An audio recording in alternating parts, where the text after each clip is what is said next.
नमस्कार, हरियाणा न्यूज देख रहे हैं आप और मैं हूं आपके साथ हितेंद्र। हमारा खास कार्यक्रम मुद्दा देख रहे हैं आप। दिल्ली में विधानसभा चुनाव का शंखनाद हो चुका है।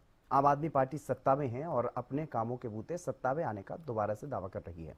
तो वहीं बीजेपी भी पूरे दमखम के साथ चुनावी मैदान में है और इस बार वनवास खत्म होने का दावा किया जा रहा है। तो वहीं चारों तरफ से मायूसी झेल रही कांग्रेस के लिए भी ये गोल्डन चांस है। अगर दिल्ली की सत्ता में वापसी हुई तो कांग्रेस को भी संजीवनी मिल सकती है, लेकिन अगर यहां पर भी मायूसी ही हाथ लगी तो क्या कुछ स्थिति होगी समझ सकते हैं। लेकिन अभी तक किस दल की कैसी तैयारी है, इसी पर करेंगे चर्चा। उससे पहले एक रिपोर्ट आपकी।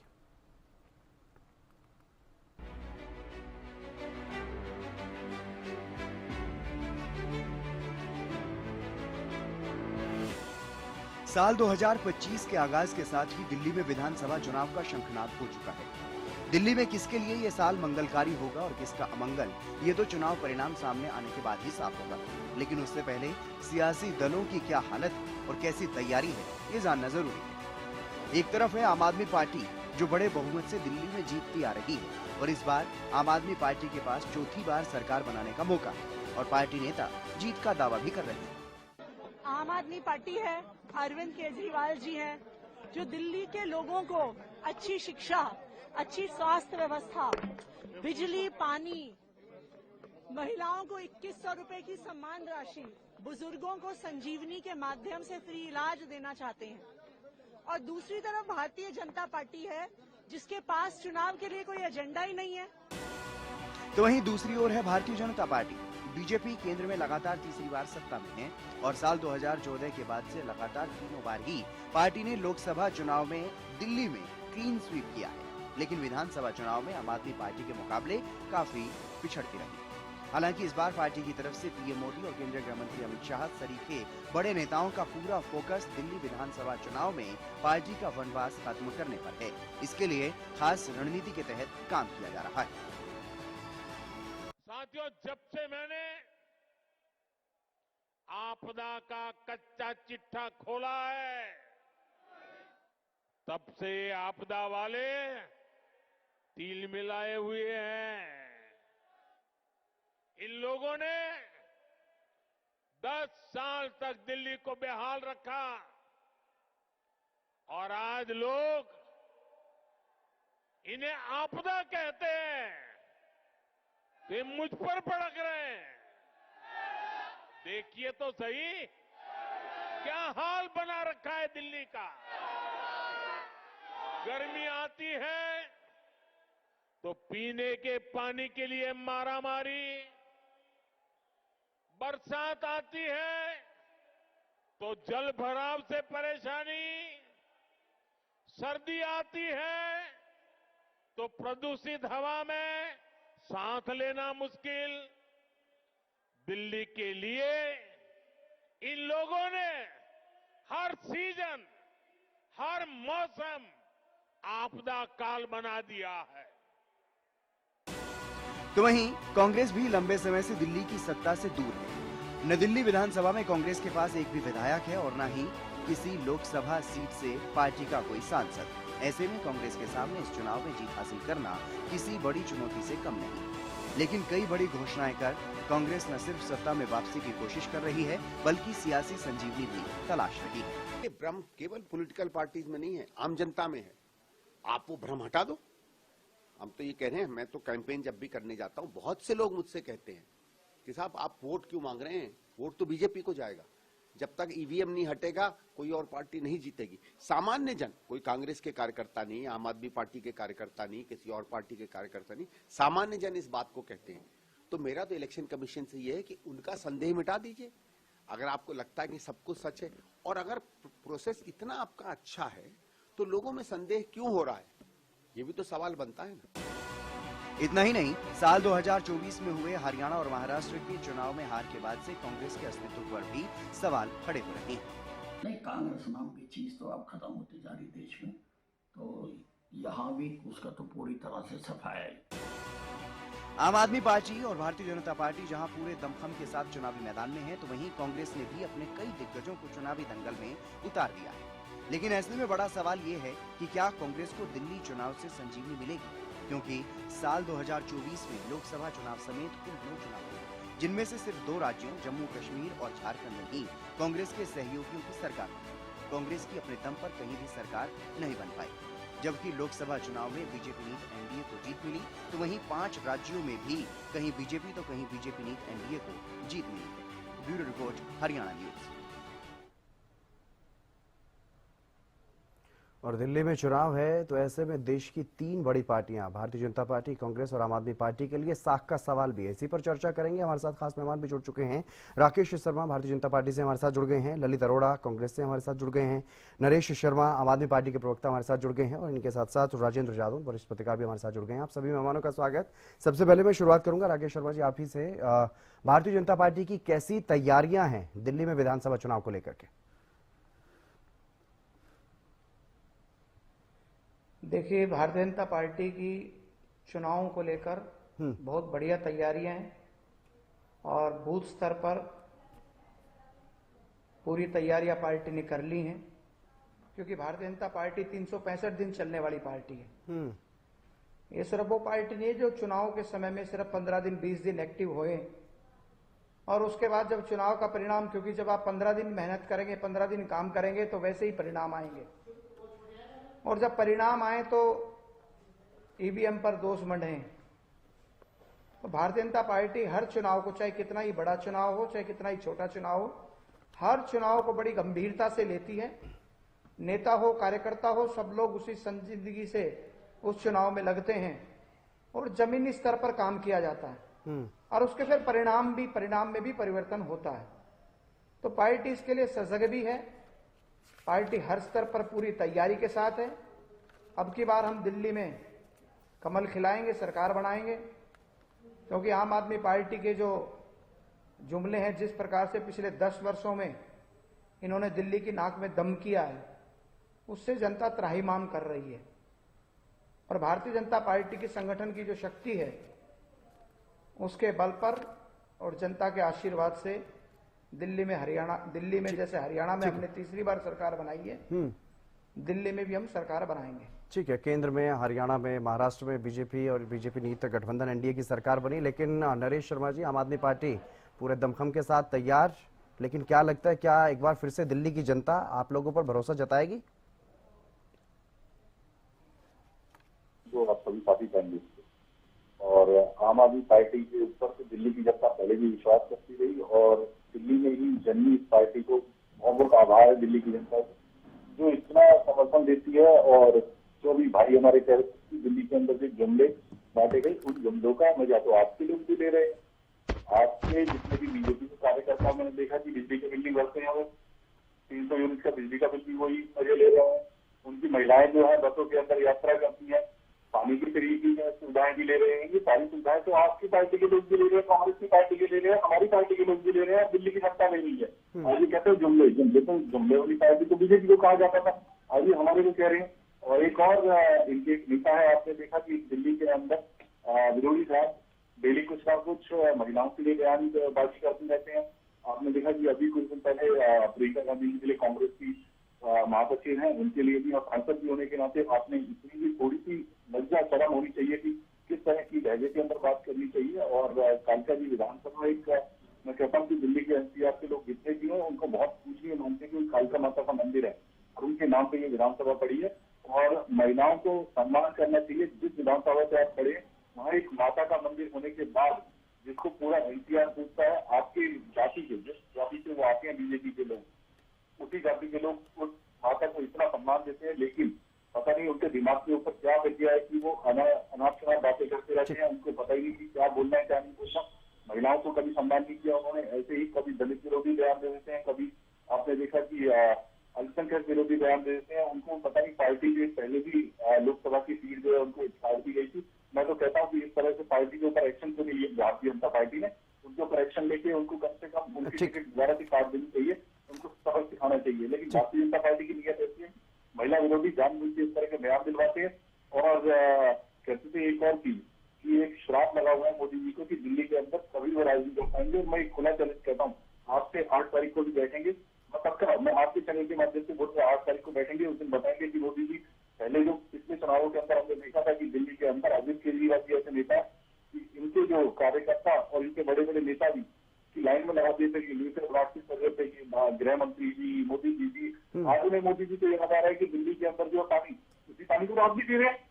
प्रधानमंत्री होके दिल्ली का पानी पी रहे हैं और उसे दिल्ली के पानी को कोस रहे हैं। मतलब ऐसा पहली बार देखा है कि एक नेता जहाँ का पानी किसी प्रदूषण के अंदर आप भी रह रहे हैं, प्रधानमंत्री तो आप हो, प्रदूषण के अंदर कैसे बात कर सकते हैं आप? मतलब उस प्रदूषण के अंदर आपका जो निवास स्थान है। ठीक है, यानी मुद्दे वही हैं, अब बस बार पलटवार है। कांग्रेस की क्या कुछ स्थिति है ललित अरोड़ा जी दिल्ली में? क्योंकि हरियाणा में काफी उम्मीदें थी आपको, महाराष्ट्र में भी काफी उम्मीदें थी, और पूरे साल भर की अगर बात करें तो 8-9 चुनाव हुए हैं, उसमें से सिर्फ 2 ऐसे राज्य हैं जहां पर कांग्रेस समर्थित पार्टियों की तो जीत हुई है। कांग्रेस के गठबंधन की तो सरकार बनी, लेकिन कांग्रेस के अपने दम पर सरकार नहीं बनी। अब साल 2025 की शुरुआत हो चुकी है, दिल्ली में विधानसभा चुनाव, क्या कुछ नजर आ रहा है, क्या कुछ स्थिति है, क्या संजीवनी मिलेगी दिल्ली से? देखिए, हर स्टेट के अंदर में जी अलग तरीके का माहौल होता है चुनाव में। हम ये नहीं कह सकते कि पिछली बार जो है भाजपा 7 सीटें जीत गई थी तो अब की बार दिल्ली में विधानसभा में क्लीन स्वीप कर लेगी। कांग्रेस को भी वैसे ही चीजों से 2-4 होना पड़ा।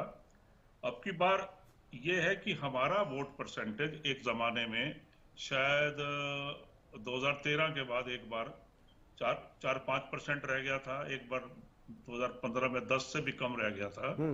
तो अब सवाल ये है कि उस 4% को 43% कैसे करें? उससे कम में सरकार नहीं बनती है। तो या फिर हमारा ना तो इनसे गठबंधन हुआ आप पार्टी से, लेकिन कुछ पॉकेट्स ऐसी हैं, अगर पूर्वी दिल्ली की एक आधी सीट को छोड़ दें तो हमारे जो 2-3 जिले इसमें लोकसभा में कम से कम 20 से 22 सीटें ऐसी है जहां आपकी बार हम जीत सकते हैं। तो बाकी तो लोकल कांग्रेस जो हमारी कमेटी है, जो माकन साहब हैं या हमारे जो संदीप दीक्षित जी हैं, क्योंकि वो भी उनकी मदर एक पंजाबी थी और वहां पे ये भी खास कॉम्बिनेशन भी है, और हमारे जो है माकन साहब भी उसी कम्युनिटी से हैं। लेकिन थोड़ा सा हमें सेटबैक लगा लवली जी के और राजकुमार चौहान के जाने से। तो लेकिन मेरे को ऐसा लगता है कि सरकार कांग्रेस के सहयोग के बिना किसी की भी नहीं बन सकती है। इतनी सीटें हम जरूर लेंगे, ये नहीं कि पिछली बार 0 थी या उससे पहले 0 थी, ऐसा अब की बार नहीं होगा। 15 साल तक हमने शासन भी किया, 98 से 2013 तक। आप सहयोग की बात कर रहे हैं, अभी चुनाव हुए भी नहीं है, आपके नेता ईवीएम पर पहले ही बयानबाजी करना शुरू कर चुके हैं, यानी कि लग रहा है कि दिल्ली में भी स्थिति आपके अनुकूल नहीं है।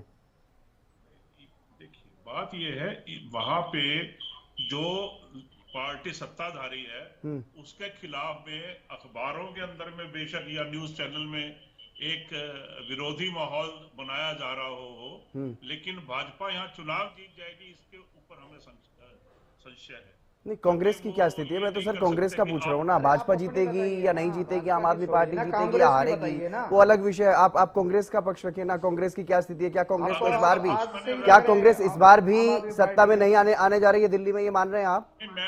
मैं तो आपको वही बात कह रहा था, आपने टोक दिया, थोड़ा सब्र भी रखे ना। मैंने बोला कि 0-0 सीट आई हमारी 2 चुनाव पीछे, मैंने बोला है ना। उसकी अगली लाइन पे तो आपने मुझे रोक दिया। नहीं, आपने कहा कि हमारे सहयोग के बिना किसी की सरकार नहीं बनेगी, मैंने इसलिए आपको बस यही तो मेरा वही बयान है कि 25 से ज्यादा सीटें हम लेंगे। ठीक है। राजेंद्र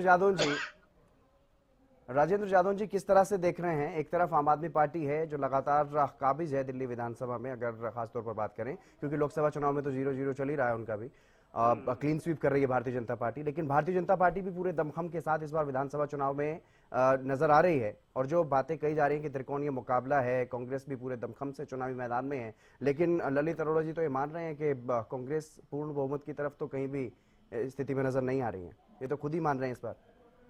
नहीं, वो तो मानना ही पड़ेगा। आप देखिए कि 0 आ रहे हैं 2 चुनाव से जी, तो इनको तो 0 से उभरना है। तो कुछ दशमलव पॉइंट, कुछ 1.2 दशमलव 1, 2, 3, 4, 5 इस स्थिति में इनको इम्प्रूव करना है।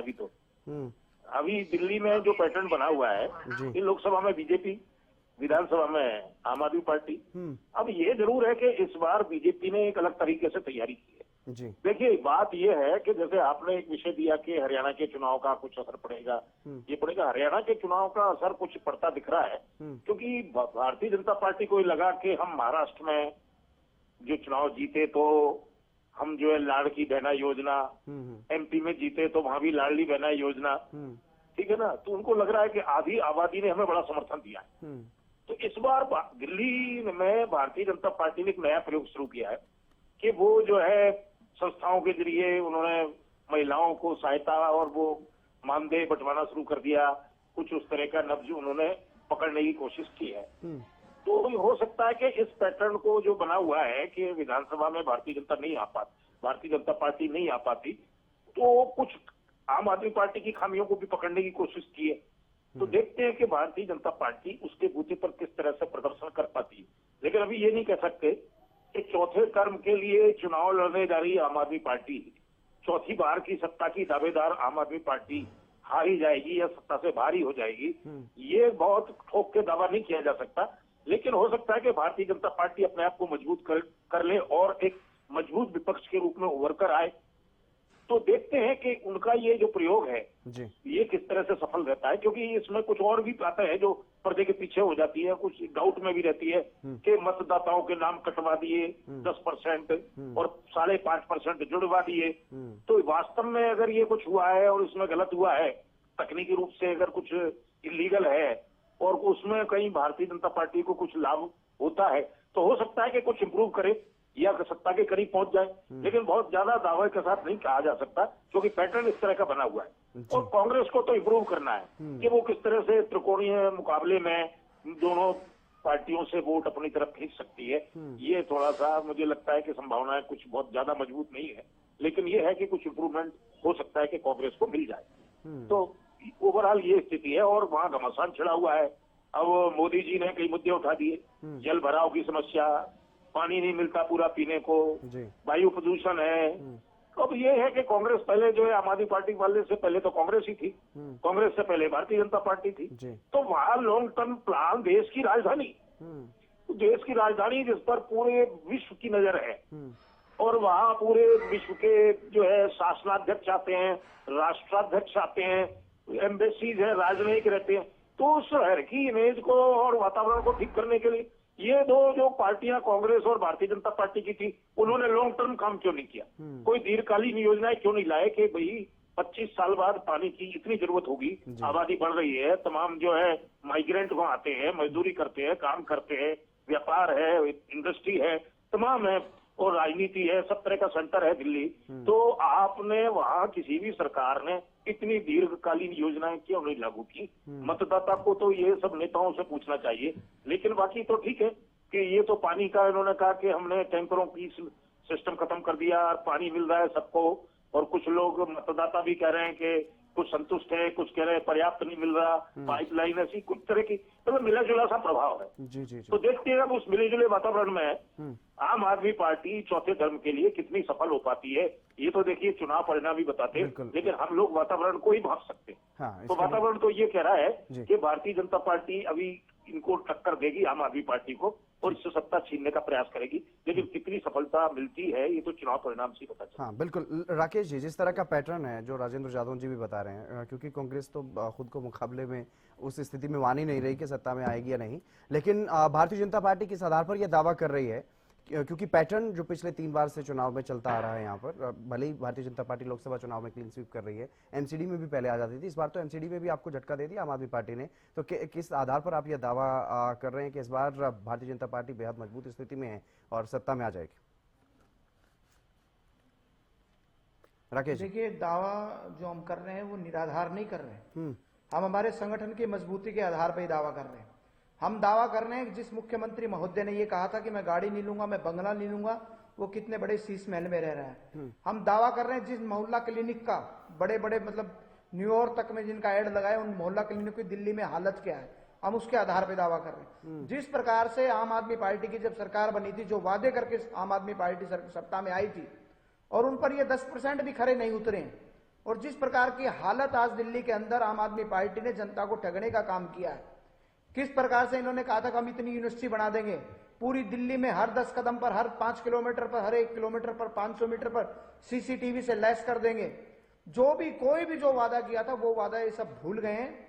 और जिस राम मंदिर में जाने के लिए इन लोगों ने मना कर दिया था, उसी राम मंदिर, उसी के लिए अब ये आज नई नई घोषणाएं कर रहे हैं। परंतु जनता इनके बातों में आने वाली नहीं है। जनता ने इनको 10 वर्षों में इनको बहुत टाइम दिया और समय के साथ साथ एक खूब बड़ी मेजोरिटी के साथ इनको सत्ता में लेके आई थी दिल्ली की जनता।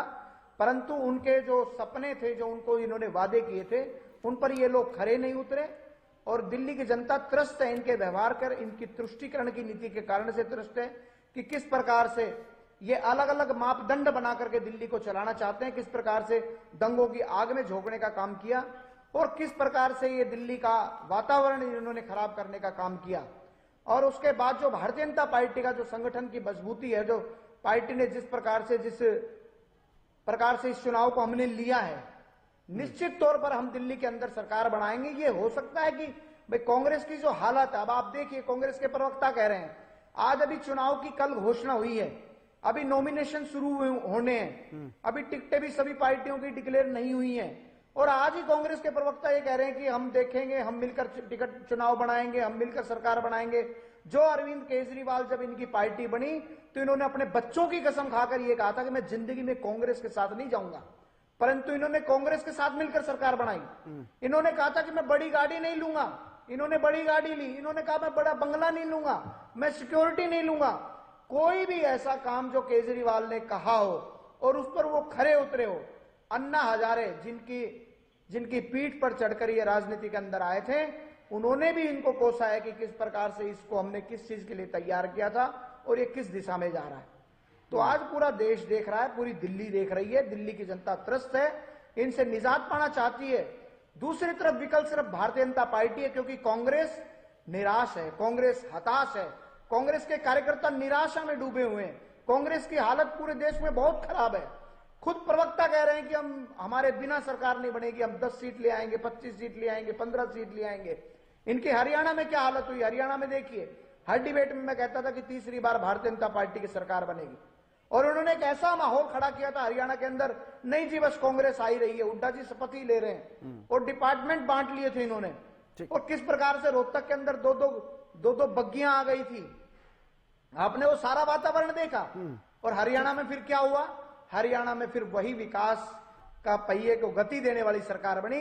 आप देखना हरियाणा का प्रभाव दिल्ली की राजनीति पे भी पड़ेगा। उत्साहित भारतीय जनता पार्टी का कार्यकर्ता, ठीक है नरेश जी, हरियाणा का, महाराष्ट्र का जिस तरह से दावा किया जा रहा है बीजेपी की तरफ से कि इसका असर दिल्ली में भी पड़ेगा, और दिल्ली में आपको नहीं लगता, क्योंकि लंबा समय हो गया 2013 के बाद से लगातार आप सत्ता में काबिज हैं, तो क्या इस बार एंटी इनकम्बेंसी आपके सामने बड़ी चुनौती नहीं है? मैंने ये बोला हमारे बिना सरकार। ललित जी मैं आऊंगा आपके पास, अगला आप ही का नंबर है जी। नरेश जी, एक चीज को जवाब दूंगा मैं। पहली बात तो इनको कुछ समझ में नहीं आया कि हमारे राजनीतिक सलाहकार हमारे साथी भाई ने भी कहा कि जो है भारतीय जनता पार्टी के अंदर इनकी सरकार ही पूर्व में रही, नगर निगम की सरकार भी 15 साल इनके पास रही। देश विदेश की प्रॉब्लम गिनवा रहे हैं माननीय मोदी जी की सरकार की 15 साल इसके अंदर, मोदी जी की पहले भी सरकार थी, कांग्रेस की सरकार रही, जो ये बिल्कुल सही कह रहे हैं, लेकिन ये काम नहीं करना चाहते। मोदी जी पता नहीं कौन सा 12 साल से तो आप भी है ना, आप भी तो कल नहीं आए ना सत्ता में, आप भी 12 साल से हैं, तो जिम्मेदारी तो आपकी भी उतनी बन गई है। उसी का सारी चीजें जवाब दे रहा हूँ मैं, एक सुन लीजिए, फिर आपके सवालों का जवाब दे दूंगा। पहले मैं अपने जो साथी हमारे बीजेपी के साथी रहिए उसका जवाब दे दूँ। दिल्ली के अंदर एक स्थिति क्राइम सिटी के अंदर, सेंटर के अंदर क्राइम के लिए रोकने के लिए किसके अंदर आता है, गृह मंत्री के लिए अमित शाह जी। वो अमित शाह जी पता नहीं कहाँ गायब रहते हैं, और इसके लिए अभी आंकड़े हरियाणा के भी आ रहे थे। The Indian state of Haryana has about 8 white cases per 1 lakh inhabitants in 2022. That is paid by the government and Google also. You can search in the Google. सरकार बनाई है हमने हरियाणा में। ठीक है Rakesh ji, because your government is saying everything in that data. It is not false statement. Whatever it is there in the Google, in the first page, you can see that. बस BJP के जो प्रवक्ता है ना, उन्हें कुछ नहीं दिखाई देता, बीजेपी की भक्ति में ऐसे कहते ना राम भक्त हनुमान और केजरीवाल भी है। आज तक तो ये कहते थे कि बहुत बड़े बड़े जिस राम के नाम पे ये आते हैं, आज तक उनके लिए सफाई पुजारी के लिए क्या किया, कम से कम अरविंद केजरीवाल जी ने देश के अंदर पहली बार मैसेज दिया है कि अब की बार कम से कम हिंदू का बेटा एक बार तो राम भक्त कहलाता था, हनुमान जी उन्हीं की तरह अरविंद केजरीवाल जी ने कम से कम हिंदुओं के लिए कुछ सोचा तो सही। उन्होंने सभी धर्म के लिए सोचा, आपको एक धर्म के लिए सोचते हैं। कम से कम मोदी जी से पूछिएगा, कम से कम अभी कौन सा उन्होंने कौन सा दे दिया।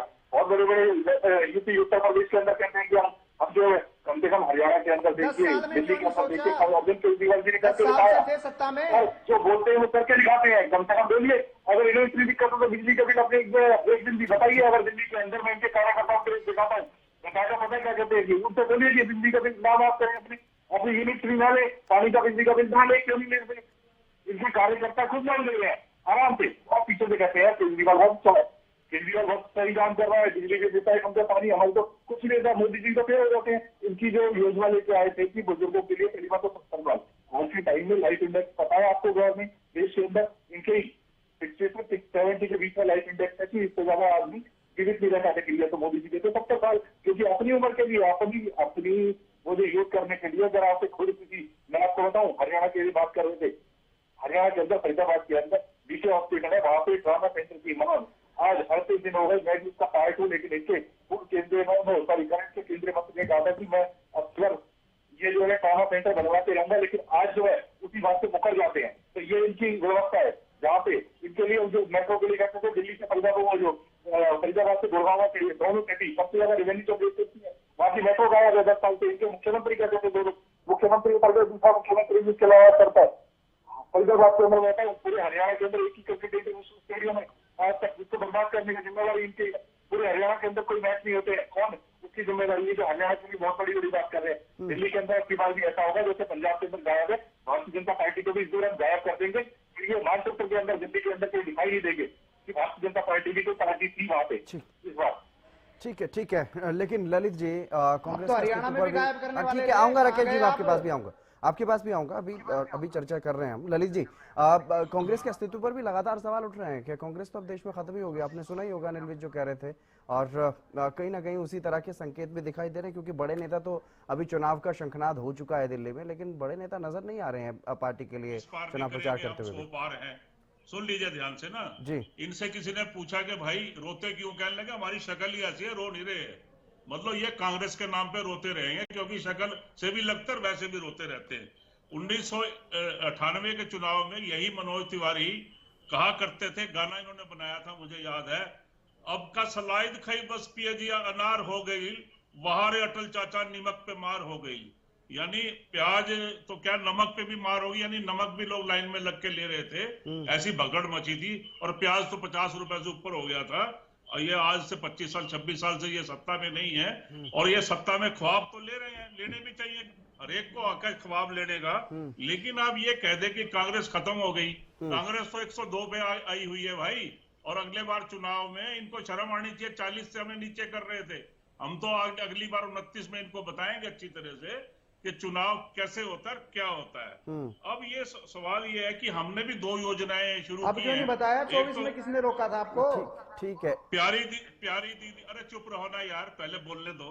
प्यारी दीदी के हमने 2500 रुपए की घोषणा करी है। साथ ही साथ हमने जीवन रक्षा योजना में 25 लाख तक के मुफ्त इलाज तक की घोषणा की है, और ये दोनों स्कीमें कर्नाटका और राजस्थान में हम चला रहे हैं। तो ऐसा नहीं है कि अब की राजस्थान में हम 4% ललित जी, राजस्थान में शायद आपकी सरकार नहीं है। राजस्थान में आपकी सरकार नहीं है महाराज। ललित जी, राजस्थान में तो शायद आपकी सरकार नहीं है। 39%। मैं ये कह रहा हूँ कि राजस्थान में हमने ये स्कीम चलाई थी। या तो आपके कान बचते हैं, सुन लिया कीजिए ध्यान से। नहीं ललित जी, आपने ये कहा कि चला रहे हैं। 39% वोट थे हमारे, एक फ्रैक्शन, आपने कहा चला रहे हैं, 1% का फ्रैक्शन। अरे बीच में मत बोलिए भाई, अपनी बात करते रहिए। मैं आपकी बात में नहीं बोला हूँ, और ना ही मैं इरादा रखता हूँ बोलने का, फिर मैं बोलने नहीं दूंगा किसी को भी, ऐसे मत करिए। जो मैं कह रहा हूँ कि 39% वोट हमें मिले, आपसे एक फ्रैक्शन ही तो कम था, 1% का भी कुछ हिस्सा था कम। तो ऐसा नहीं है कि हरियाणा में हमारा जो सूपड़ा साफ हो गया। ये ठीक है कि आप आधे % से थोड़ी वोट ज्यादा, टिकट ज्यादा, सीट जीत गए। दिल्ली में ऐसा ही होगा तो फिर तो आपसे बड़ा जोश ही कोई नहीं। ये तो मैं बता दूं कि दिल्ली में अब की बार फिर आपकी सरकार नहीं आ सकती है, किसी कीमत पे नहीं आ सकती है, लिखवा लीजिए।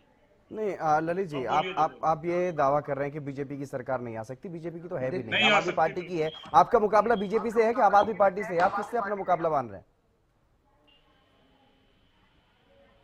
ललित जी, आपकी आवाज नहीं आ रही। 25+ सीटें जीतेंगे, हारे कोई भी हमसे। जी जी जी बोलिए।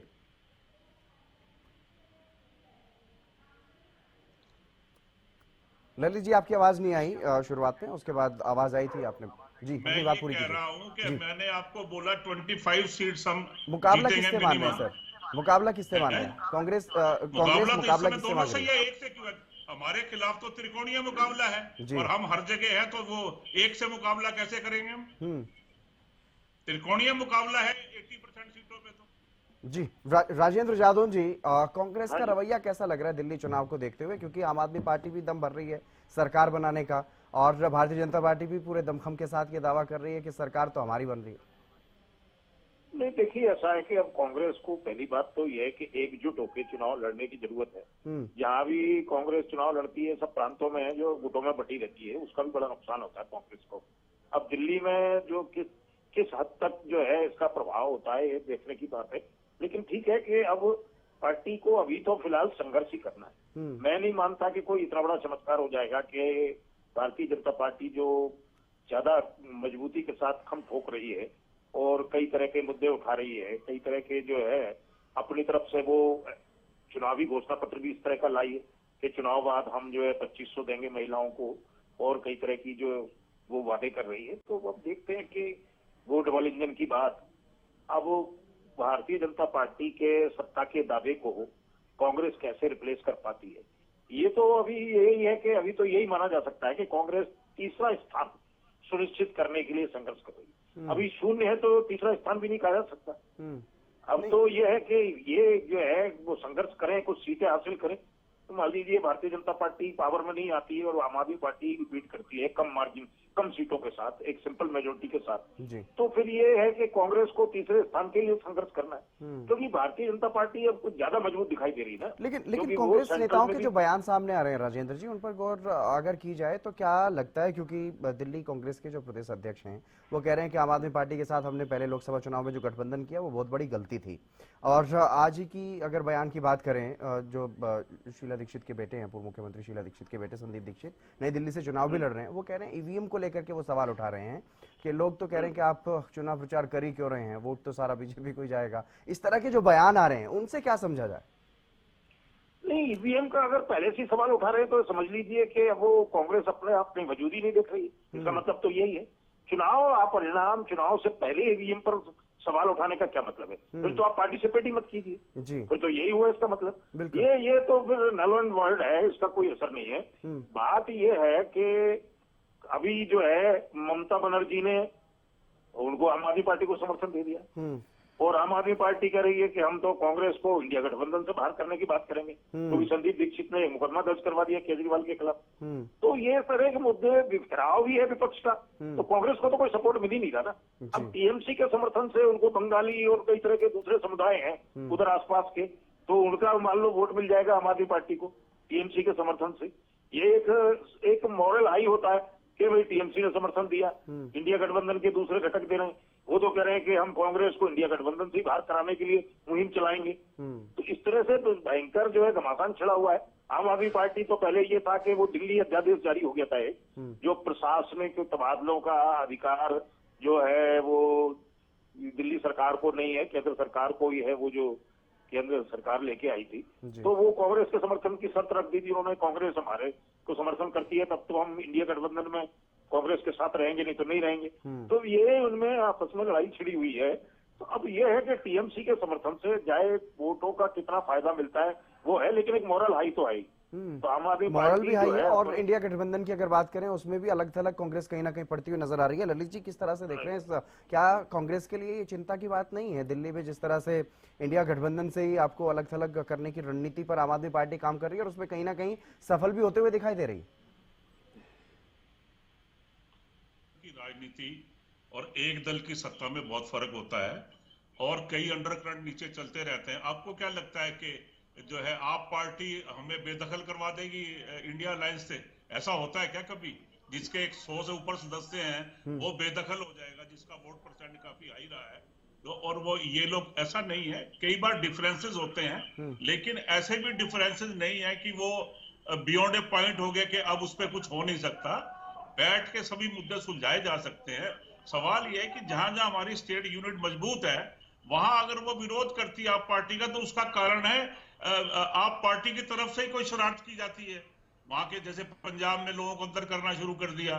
तो सवाल यह है कि वहां हमारी जो स्टेट गवर्नमेंट्स हैं, हमने स्टेट के लिए अभी इनके साथ में अलायंस नहीं किया था, लेकिन लोकसभा में किया था और उसका असर हमने देख लिया। ये हमारे वोटों को भी अपना कहने लग गए। इनकी एक सीट थी, उसमें मैक्सिमम वोट 90% हमारे थे, और ये जब विधानसभा चुनाव हुए तो कहने लगे कि हमारी वजह से कांग्रेस का सुपड़ा साफ हो गया, ऐसे ऐसे बयान देने लगे। अरे आपकी हैसियत क्या है? हरियाणा में 1% वोट नहीं मिले। अगर आप इस तरह की बातें करोगे तो हम भी तो उसी तरह से कह सकते हैं ना।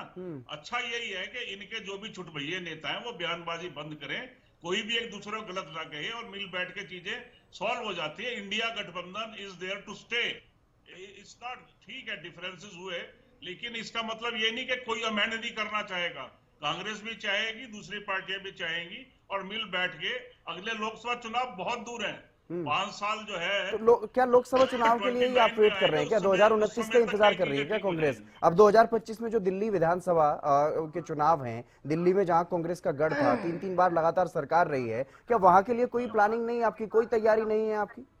क्यों नहीं है? देखिए बात ये है कि ग्राउंड रियलिटी से हम दूर भाग जाएं। ऑलरेडी जो पार्टी सत्ता में उसकी 62 सीटें थी, क्या मान जाए कि वो 5 सीट पे आ जाएगी? इतना बुरा हाल हो जाएगा क्या आपका? हम तो ऐसा इंडिया गठबंधन की वजह से नहीं चाहते। और ये जो भाजपा है, ये 6 सीट से या 7 सीट से 50-60 सीट ले जाएगी, क्या आप ये कहना चाहते हैं? हमें अपनी पोजीशन का पता है कि हम 25+ सीटें लेंगे। अब उसमें आप सुपड़ा साहब कहते हो कभी, नहीं। आप कांग्रेस के आलोचना करने में मूड में क्यों हो? नहीं, आप करो ना भाजपा की, कि किया तो कुछ है नहीं दिल्ली के लिए, और सीटों सत्ता में आने के लिए कह रहे हैं कि हमारी 27 साल से वो तो 27 साल से इंतजार ही कर रहे हैं ना। आपने अभी कहा कि प्याज के रेट बढ़े थे उस वक्त, और इसी वजह से उनकी सरकार चली गई थी। वो तो सत्ता में वापसी का इंतजार कर ही रहे हैं तब से अब तक। लेकिन जिस तरह से कांग्रेस आने वाली है, 2/3 आने वाली है, क्या आने वाली है? ललित जी, जिस तरह से आपने कहा कि 2029 में चुनाव क्या होता है वो बता देंगे, यानी कि आप तो लंबा सोच रहे हैं। आप सोच ही नहीं रहे हाल फिलहाल के जो राज्यों में चुनाव होने वाले हैं।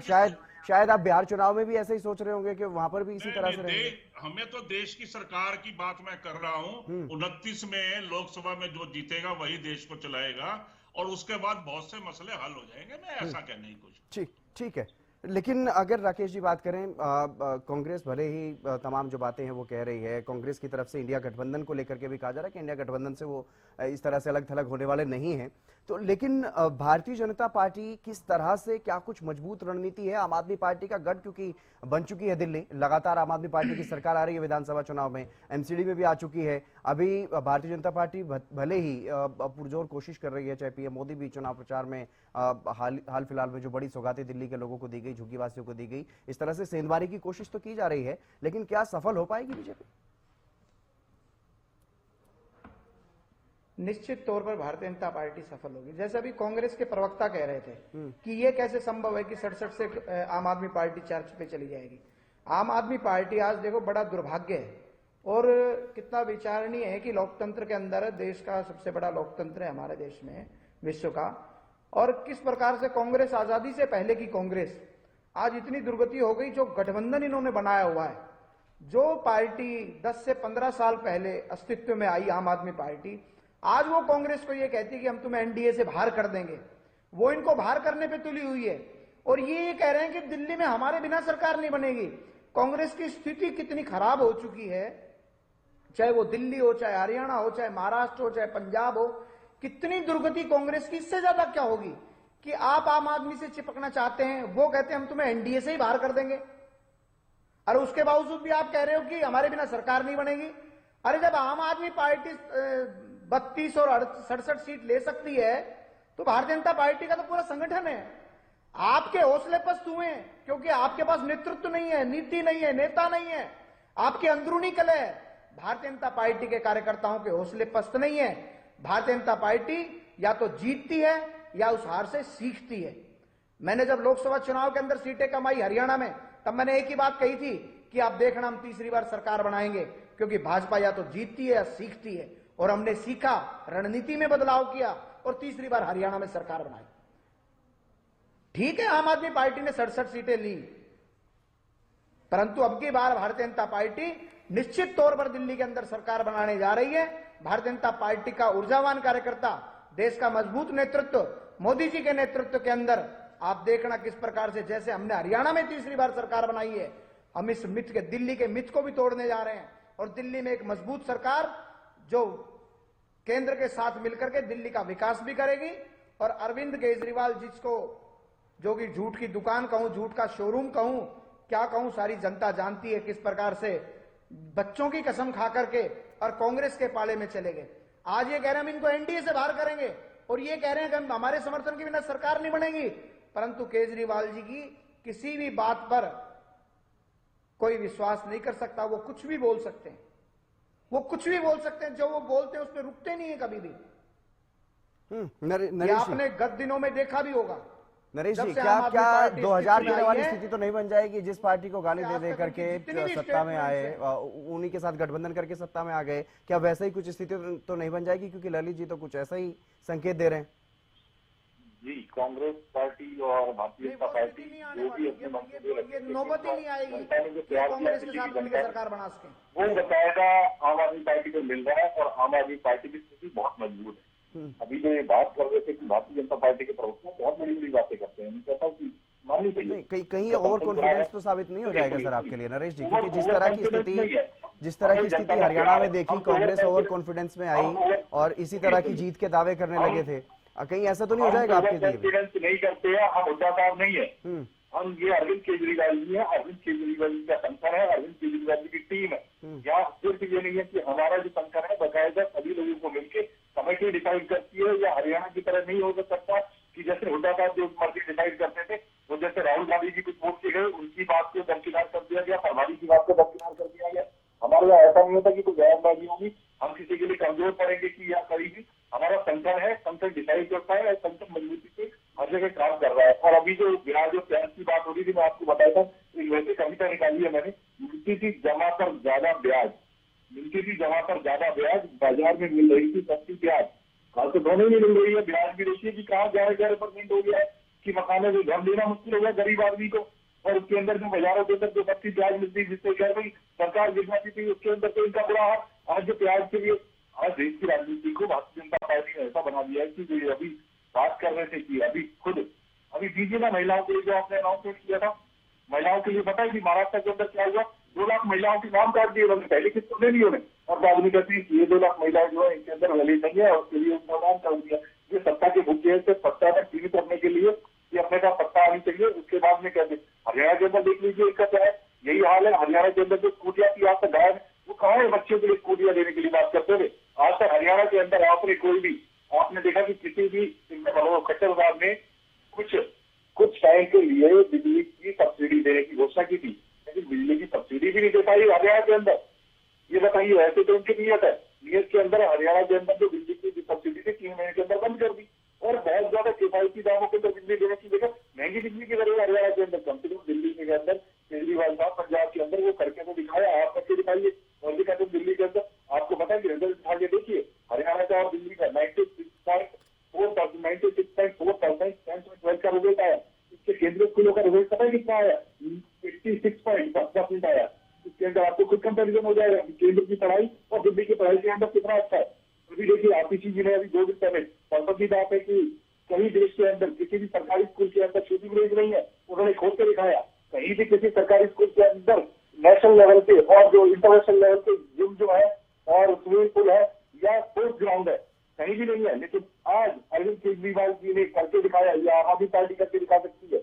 और मैं गारंटी से कहता हूँ ये कहेंगी, अगर भारतीय जनता पार्टी कह देगी हमारी जो खुद मोदी जी 4-5 हजार 3 बार के सीएम रह चुके और पीएम कितनी पेंशन ले रहे हैं, उनसे कभी डेटा निकाल के देखा? उनको बोले कि भाई मेरे को क्या जरूरत है, मेरे पास तो घर बार सब कुछ चाहिए, मैं तो देश के लिए हूँ। अगर देश के लिए तो वो पेंशन कहाँ ले रहे हैं, क्यों ले रहे हो भाई वो पेंशन? देश के ऊपर क्यों डाल रहे हो? और भारतीय जनता पार्टी के आपने देखा कि सांसद और मंत्री चाहे विधायक और जो चाहे जहां नॉमिनेशन देखते पेपर के अंदर सबसे ज्यादा दिखाया जाता है कि ये विधायक जो है सबसे अमीर विधायक, ये सांसद जो है सबसे अमीर विधायक। मतलब 10 साल के अंदर आप इतने अमीर और इनके सांसद भी, मंत्री भी, विधायक भी सारे हमारे अमीर बन गए। ये देश की सबसे बड़ी अमीर पार्टी बन गई। ये देश के अंदर जहाँ के ऑफिस भी होते थे सारे देश के अंदर कार्यालय खोल दिए गए। मतलब देश को लूटने का जरिया तो एक पास है ना, सारा का सारा देश के अंदर। ठीक है। एक दूसरे पर लूट का भी आरोप है, कथित शराब घोटाले का और शीश महल बनाने का आप पर भी आरोप है। लेकिन राजेंद्र जादौन जी, इन मुद्दों का कितना असर पड़ता है चुनाव में, और क्या कुछ असर दिल्ली के चुनाव में देखने को मिलेगा? क्योंकि आम आदमी पार्टी को लगातार घेर रही है भारतीय जनता पार्टी, शीश महल की बात हो या कथित शराब घोटाले का मुद्दा हो, और इसी तरह से पलटवार आम आदमी पार्टी की तरफ से भी किया जा रहा है। पीएम आवास की तरफ भी बढ़े थे आज आम आदमी पार्टी के कुछ सांसद, और लूटने का आरोप लगा रहे हैं, अभी आपने सुना ही है। राजेंद्र जी लगा रहे हैं कि स्वर्ण महल बन रहा है, कुछ इस तरह के आरोप उन्होंने भी लगाए हैं जी। कैग रिपोर्ट का भी हवाला दिया जा रहा है, कैग रिपोर्ट में ये रेखांकित किया। लेकिन देखिए एक बात है कि ये बात इस पर डिपेंड करेगी, अब सब दलों का, लगभग नेताओं का हिसाब किताब एक जैसा ही हो गया जी। सब जैसे ही पावर में आते हैं वो अपनी सुख सुविधाएं जुटाने लगते हैं, भले ही चाहे वो सरकारी बंगले का रिनोवेशन करवाते हो, लेकिन सभी जगह हो रहा है। वो कहीं यूपी में भी हुआ, मायावती जी ने भी किया, तो राजस्थान में वसुंधरा जी ने भी किया, तो फिर दिल्ली में भी हो रहा है, और हर जगह हर स्टेट में मैं तो होते हुए देखता हूँ कि जैसे ही वो आता है वो अपने हिसाब से रिनोवेशन कराने लग जाता है। इस बंगले में मुझे तो ऐसे रहना है, और तोड़ फोड़ बदलाव और तमाम तरह के बजट का खर्चा, और अपने स्टेचू बनवाने लग जाता है। मायावती जी ने तो अपने जीते जी स्टेचू बनवा दिए, और फिर वहां अगर किसी से चर्चा करो कि ये तो स्टेचू पर फालतू खर्च हो रहा है, इतने में तो एक बड़ा कारखाना खड़ा हो जाता और लोगों को रोजगार मिल जाता, तो वहां के कई लोग कहने लगे अरे नहीं ठीक है, दलित की बेटी है, करने दो। तो अब हमारे देश में तो माइंड सेट ऐसा ही। अब यह है कि अगर दिल्ली के मतदाता को सुविधाएं ठीक मिल रही है तो वो देखेगा कि बंगला एक तरफ बंगला इनका भी, एक तरफ बंगला उनका भी है, तो हमें क्या मतलब है, हमें तो दाना पानी ठीक मिल रहा है, पानी बिजली मिल रही है, ये मिल रहा है, स्वास्थ्य ठीक है, इलाज हो रहा है। तो हो सकता है कि भाई ये उनका वोट बैंक है पूर्वांचली, वो कह रहे हैं कि पूर्वांचलियों को ये रोहिंग्या बता रहे हैं, बांग्लादेशी बता रहे हैं, उसको लेके भी लड़ाई छिड़ी हुई है। तो अब देखते हैं कि वो वोट बैंक किस तरह से रोल करता है, वो कितना आम आदमी पार्टी से दूर हो पाएगा, क्योंकि आम आदमी पार्टी का जो लगातार सफलता का ग्राफ है उसके पीछे पूर्वांचली समाज भी है, बड़ी ताकत है वो। तो वो कितना ये तोड़ पाती है भारतीय जनता पार्टी, ये देखने की बात है। उसके ऊपर चुनाव परिणाम निर्भर करेगा, और उसमें कितना कटाव होता है, कितनी कमी आती है, कितनी कटौती होती है भारतीय जनता पार्टी द्वारा अपने मुद्दों से, या आधी आबादी महिलाओं को जिस तरह से रिझाने का ये एजेंडा लेके आए, तकनीकी रूप से तो उसको देखा जाए कि आधी आबादी कितनी मुड़ती है भारतीय जनता पार्टी की तरफ, जो और प्रदेशों में उसने आधी आबादी ने इनको सफलता दिलाई। और मोदी जी कहते हैं कि वो जो है विपक्षी हैरान है कि मातृशक्ति मुझे समर्थन क्यों दे रही है, तो वो अभिभूत है, बहुत प्रभावित है। तो अब देखते हैं कि मातृशक्ति क्या फैसला करती है और पूर्वांचली समाज क्या करता है, तो उस पर निर्भर करता है, उस पर देखिए। लेकिन एक बड़ा वोट बैंक है यहाँ पर जो स्विंग करता है, लोकसभा चुनाव में बीजेपी की तरफ चला जाता है और विधानसभा चुनाव में आम आदमी पार्टी की तरफ आ जाता है, वो उसका क्या आधार है कि वो कभी इधर कभी उधर पहुंच रहा है?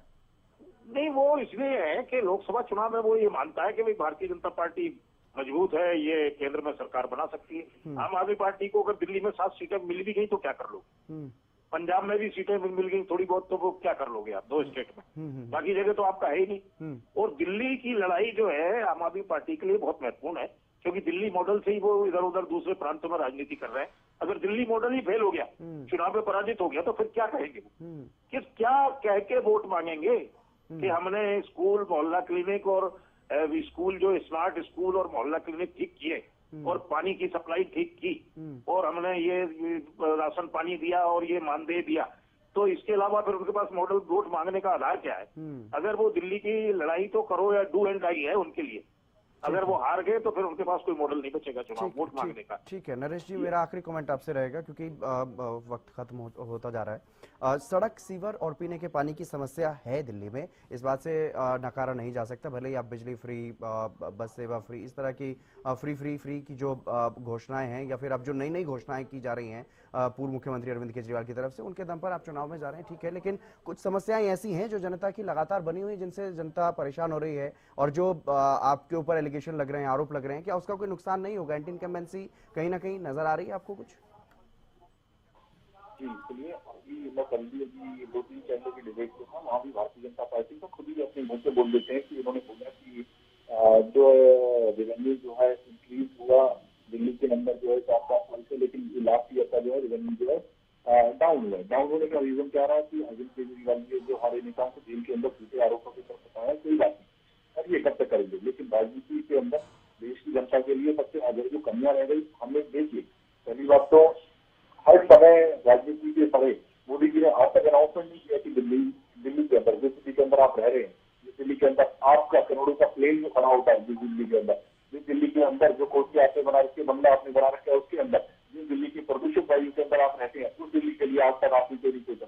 उस दिल्ली का पानी जहाँ पे आप पी रहे हैं, उस गंगा के लिए आज तक क्यों नहीं सोचा? आप कम से कम हमारे साथ बैठिए और बात कीजिए कि आप केजरीवाल जी को बुलाइए। हम तो कहते हैं मुख्यमंत्री व प्रधानमंत्री का वैसे बात नहीं कर सकते, उन्हें भूलना चाहिए कि दिल्ली को हम एक ऐसा दिल्ली बनाएंगे, लेकिन उन्होंने कभी नहीं कहा राजनीति को राजनीति के तरीके से करना चाहते हैं, लेकिन हम नहीं चाहते राजनीति से। हम चाहते हैं कि हर बच्चा शिक्षित हो जाए। तो इनसे सवाल पूछने लगेगा।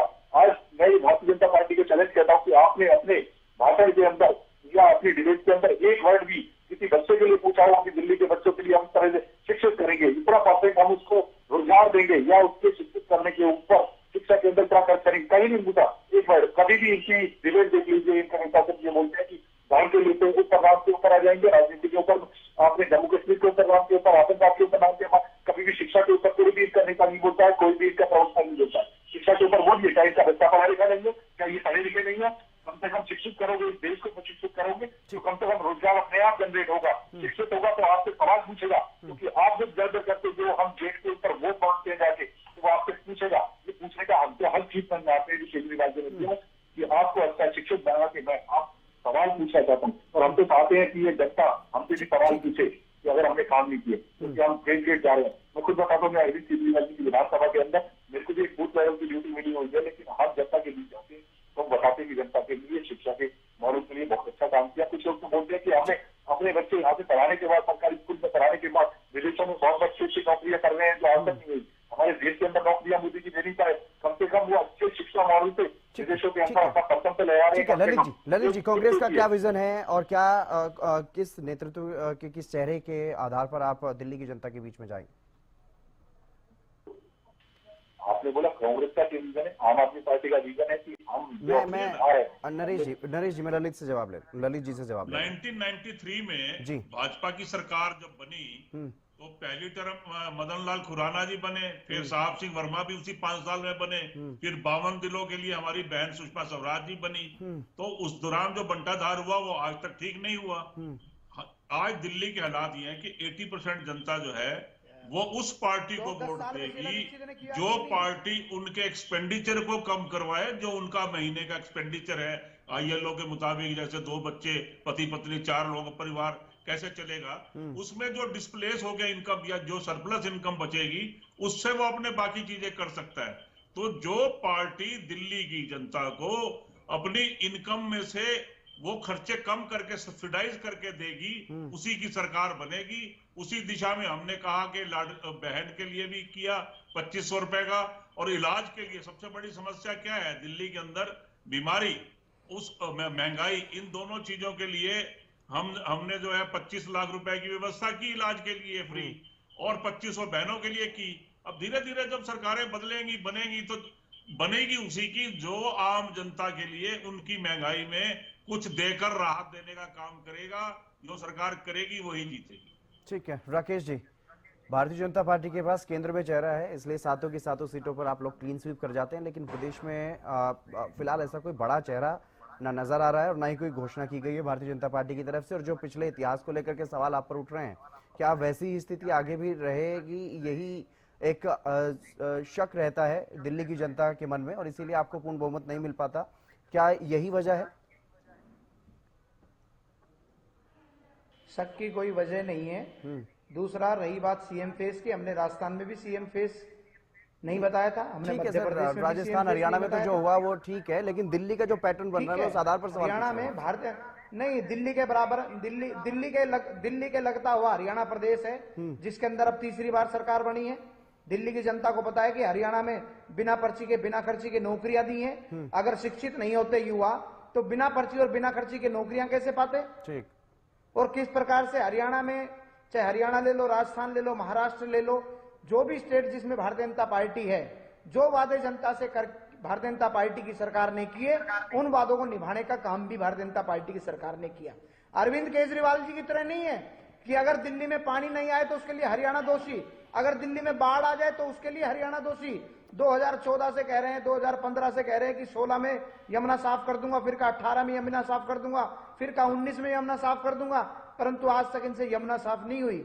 इन्होंने कहा कि पूरे दिल्ली में सीसीटीवी से सुसज्जित कर दूंगा। कितने सीसीटीवी लगाए इन्होंने दिल्ली के अंदर? इनके मोहल्ला की कैसी है? भारतीय जनता पार्टी की सरकार, भारतीय जनता पार्टी देखना, दिल्ली के अंदर सरकार बनाएंगे हम, और जो त्रस्त है दिल्ली की जनता आम आदमी पार्टी के कारण से, उससे दिल्ली की जनता को निजात दिलाने का काम नरेंद्र मोदी जी के नेतृत्व में भारतीय जनता पार्टी का कर्मठ कार्यकर्ता, भारतीय जनता पार्टी का ऊर्जावान और उत्साहित कार्यकर्ता, आप देखना दिल्ली के अंदर ये जो झूठ की जड़ें हैं। चलिए, बहुत शुक्रिया राकेश जी हमारे साथ जुड़ने के लिए, अपनी बात रखने के लिए। ललित जी आपका भी बहुत शुक्रिया, नरेश जी और राजेंद्र जाधव जी आपका भी बहुत बहुत शुक्रिया। तो दिल्ली में विधानसभा चुनाव है और साख का सवाल है तमाम पार्टियों के लिए। देखना होगा कि जब वोटिंग होगी दिल्ली में तो दिल्ली की जनता के मन में कौन कौन से मुद्दे होंगे, कौन कौन से सवाल होंगे और किससे उम्मीदें होंगी, इसका पता भी 8 तारीख को ही चलेगा। बहरहाल बहुत शुक्रिया आप सभी हमारे साथ जुड़े, और इस खास कार्यक्रम में फिलहाल बस इतना ही। आप देखते रहिए हरियाणा न्यूज।